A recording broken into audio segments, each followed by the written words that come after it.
So hello guys, it's me Ayush और मैं तुम सभी का वेलकम करता हूँ चैनल के एक और ब्रांड न्यू वीडियो में। और आज के वीडियो में हम लोग एक्सप्लेनेशन करने जा रहे हैं वाइकिंग से सीजन 5 के एपिसोड नंबर 4 का। So now without wasting any more time let's get on to the explanation. Episode चालू होता है, हम देखते हैं बियॉर्न हेल्फडन और सिनरिक की टीम पिलर्स ऑफ हेरक्यूलिस के पास आ चुके हैं, जिसे की एंट्रेंस ऑफ मेडिटेरेनियन सी कहा जाता है। और वो लोग यहाँ की सबसे करीबी कंट्री सिसिली की तरफ जा रहे होते हैं। ऐसे तो बियॉर्न रोमन एम्पायर देखने रोम जाना चाहता था, मगर सिनरिक उसे समझाता है कि रोमन एम्पायर अब पूरा खत्म ही हो गया है और जो रोम सिटी है वो बस उसका कुछ पार्ट टाइप का है जो कि बस छोटा सा बच गया है। इसके बाद सीन सीटो के एथलवुल्फ के ऊपर जाता है, जो कि बिशॉप एडमंड से कह रहा होता है कि आपको ऊबे और हेवित्सर्क को पीट के नहीं भगाना चाहिए था, वो दोनों तो बस शांति का प्रस्ताव लेके आए थे। मगर हेमंड कहते हैं कि ये वाइकिंग्स हैं, ये कभी शांति में विश्वास कर ही नहीं सकते। फिर एथलवुल्फ कहता है कि तो हमें वापस वेसेक्स चले जाना चाहिए, अपनी आर्मी को और ज्यादा स्ट्रॉन्ग करना चाहिए और बाद में आके अटैक करना चाहिए। मगर बिशॉप हेमंड वापस से डिसएग्री करते हैं और बोलते हैं कि हमें ऐसा नहीं करना चाहिए बल्कि एक सीज लगा देनी चाहिए, यानी कि यॉर्क सिटी को चारों तरफ से घेर लेना चाहिए और जो भी वाइकिंग बाहर खाना वाना हंट करने आए उसे हमें जान से मार डालना चाहिए ताकि अंदर के सारे वाइकिंग्स भूखमरी से मर जाएं। और बिशॉप हेमंड बताते हैं कि उन्हें ऐसा विजन भी आया है, उन्होंने अपने ड्रीम में देखा था कि यॉर्क सिटी के वाइकिंग्स इसी तरह से मारे जाएंगे। जिसके बाद एथलवुल्फ इस चीज से एग्री करता है और अपने बेटे एल्फ्रेड को सिटी को चारों ओर से घेरने का काम दे देता है। इसके बाद सीन सिटो के कैडागेट की तरफ जाता है, जहां ऊबे अपने साथी वाइकिंग्स को लेके वापस कैडागेट आ गया होता है। मर्गरेट उसको देख के खुश हो जाती है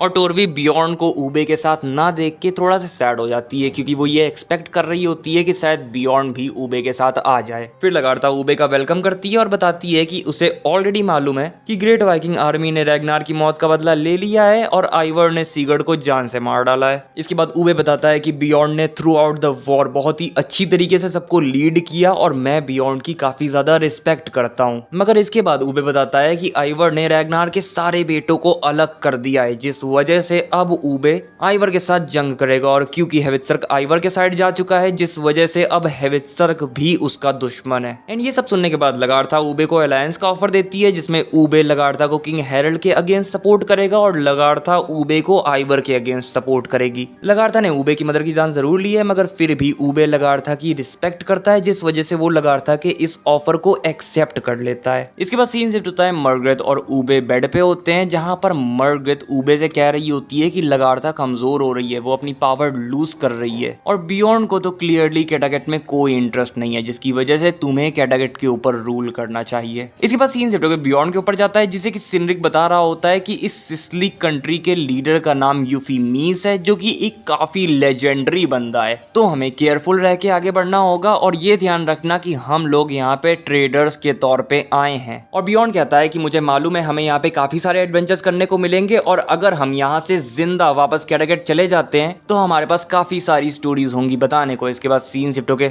यॉर्क सिटी के पास जाता है, जहाँ के वाइकिंग्स बाहर निकले होते हैं खाना हंट करने के लिए। और जैसे ही वो लोग खाना लेके वापस जाने वाले होते हैं, वैसे ही वहाँ पे एल्फ्रेड और उसके सिपाही आके उन सब पे अटैक करके उन सारे वाइकिंग्स को जान से मार डालते हैं। अब थोड़ी देर बाद सीन शिफ्ट होके हेवित्सर के ऊपर जाता है, जो कि आइवर से बोल रहा होता है कि हमारी खाना ढूंढने वाली टीम वापस नहीं आई है और हम लोगों का खाना ऑलमोस्ट खत्म होने वाला है। जिसपे आइवर बोलता है कि तुम क्या कह रहे हो कि मैंने गलत किया सेक्शंस यानी कि एथलवुल्फ के साथ नेगोशिएट ना करके? तुम सोचते हो कि क्या ऊबे सही था? जिसपे हेवित्सर्क बोलता है कि नहीं नहीं यार, ऐसी कोई बात नहीं है। एंड फिर हेवित्सर्क बताता है कि वो ऊबे के साथ इसलिए नहीं गया क्योंकि ऊबे उसे अपने एक पर्सनल डॉग की तरह ट्रीट करता था। वो सोचता था कि जो भी वो हेवित्सर्क से कहेगा हेवित्सर्क उसके लिए वो करेगा, मगर हेवित्सर्क कहता है कि वो एक डॉग नहीं है। जिसके बाद आइवर वुफ वुफ कहने लगता है कि हेवित्सर्क एक डॉग है। इसके बाद सीन शिफ्ट होकर मर्गरेट के ऊपर जाता है, जो कि टोरवी को लगार्था के खिलाफ भड़काने की कोशिश कर रही होती है, बोल रही होती है कि अब लगार्था कमजोर हो रही है। मगर तभी वहां पे लगार्था खुद आ जाती है। मर्गरेट लगार्था को देख के डर जाती है एंड लगार्था कहती है कि अगर वो चाहे तो वो मर्गरेट को ये सारी चीजें बोलने के लिए उसे जान से मार सकती है। मगर लगार्था ऐसा नहीं करती है और मर्गरेट को समझाती है कि उसने अपनी जिंदगी में आज तक बस धोखा ही देखा है, जिस वजह से अगर मर्गरेट किसी से लॉयल होती है तो वो मर्गरेट की रिस्पेक्ट करेगी। इसके बाद सीन शिफ्ट होकर एथलवुल्फ की तरफ जाता है, जिसके पास बची कुची नॉर्थ एम्ब्रिया की आर्मी को लेके जूडिथ का कजन मनाल आ जाता है। एथलवुल्फ उसका वेलकम करता है और अपने बड़े बेटे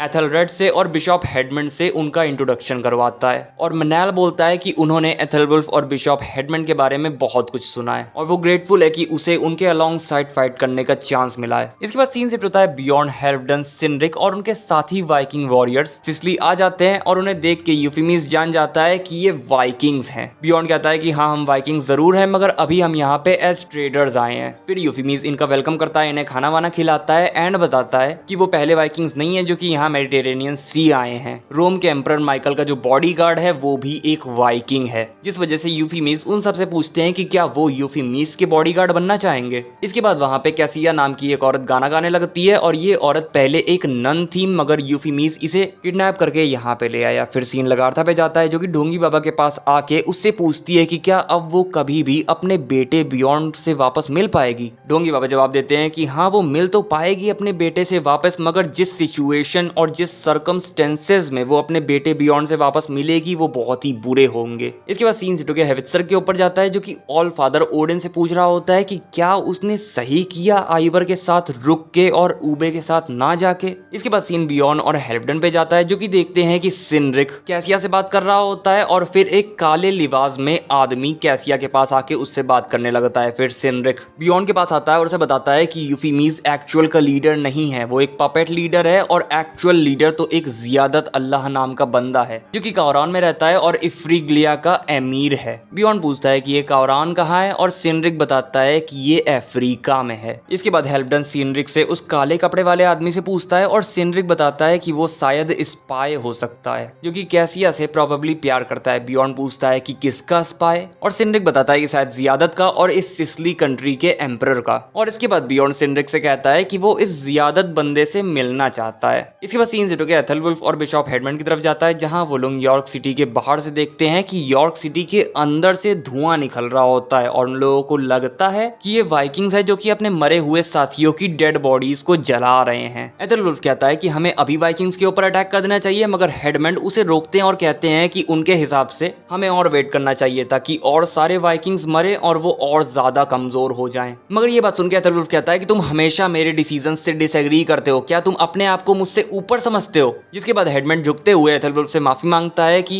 एथलवुल्फ उसे माफ कर दे कि वो ऐसा इंप्रेशन दे रहा है। इसके बाद हमें यॉर्क सिटी के अंदर का सीन दिखाया जाता है जहां वाइकिंग्स एक्चुअल में अपने मरे हुए साथियों की डेड बॉडी नहीं बल्कि ऐसे ही कुछ रैंडम चीजें जला रहे होते हैं ताकि धुआं निकले और बाहर के लोगों को ऐसा लगे कि वाइकिंग्स डेड बॉडीज जला रहे हैं, और वो ये सब आइवर के कहने पे कर रहे होते हैं। हेवित्सर पूछता है कि आखिर तुम ये सब क्यों करवा रहे हो, और आइवर जवाब देता है कि ये उसके प्लान का एक पार्ट है। हेवित्सर आइवर से उसके पूरे प्लान को पूछने की कोशिश करता है, मगर आइवर उसे अपने पूरे प्लान के बारे में नहीं बताता और बस बोलता है कि तुम्हें मालूम पड़ जाएगा। इसी बात सीन सिटो के फ्लॉकी के ऊपर जाता है जिसे कि अब काफी समय हो चुका होता है उस नए आइलैंड पे आए हुए, मगर अब उसे गिल्ट होने लग गया होता है कि सिर्फ वही क्यों इस आइलैंड पे है, बाकी लोग इस आइलैंड पे क्यों नहीं है, सिर्फ वही इस आइलैंड की ब्यूटी को क्यों एंजॉय कर पा रहा है। जिसकी वजह से वो डिसाइड करता है कि वो वापस कैटागेट जाके वहां के लोगों को अपने साथ चल के यहाँ पे सेटल होने के लिए इन्वाइट करेगा, और इसके बाद वो अपनी बोट वगैरह को सही करके निकल पड़ता है। फिर सीन सिप्टो के एस्टेट के ऊपर जाता है जो कि हेरल्ड के पास आके उसके मैरिज के ऑफर को फाइनली अब एक्सेप्ट कर लेती है। फिर इन दोनों की शादी हो जाती है और हेरल्ड इस चीज से काफी ज्यादा खुश होता है। इसके बाद सीन शिफ्ट होता है सिनरिक यूफीमीज के पास आके उससे बोलता है कि बियॉन्ड और हेल्फडन जियादत अल्लाह से मिलने जाना चाहते हैं। पहले तो यूफीमीज मना कर देता है, मगर जब कासिया उससे बोलती है कि वो भी जाना चाहती है और यूफीमीज ने तो उसको काफी सारी चीजें प्रॉमिस करी हैं, यूफीमीज ने कहा है कि वो उसके लिए सब कुछ कर सकता है,